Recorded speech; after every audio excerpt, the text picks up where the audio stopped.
Tout à l'heure, je vous ai dit que pour que ce soit plus clair, on va formater les cellules pour que 0 affiche oui et que 1 affiche non. Pour ce faire, on va ouvrir le format des cellules, donc CTRL 1 ou CTRL SHIFT F en fonction du clavier que vous utilisez.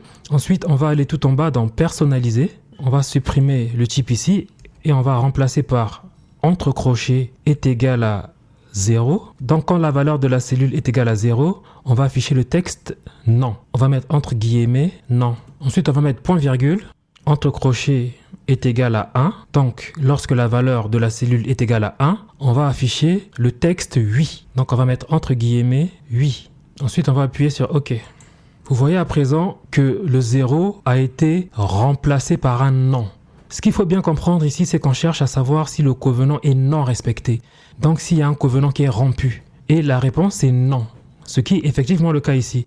Pour tester, je vais par exemple écraser la valeur de 0,44 et je vais mettre une valeur supérieure à 2, par exemple 3. Vous voyez que le non s'est transformé en oui. Parce qu'en effet, avec un ratio de 3, alors que le seuil est de 2, ici le covenant n'est pas respecté. C'est pourquoi la réponse à la question ici est oui. Donc je vais annuler ce que je viens de faire ici. Maintenant que nous avons mis notre formule en place, je vais pouvoir la copier à droite. CTRL D. Ici, je vais juste arranger le format parce que le fait de copier la formule a supprimé la bordure qui était ici. Je veux simplement la compléter. Voilà, j'ai donc copié ma formule à droite. Je vais retirer l'italique.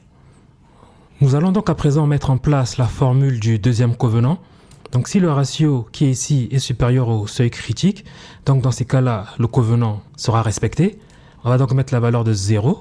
Point virgule 0, ensuite point virgule 1.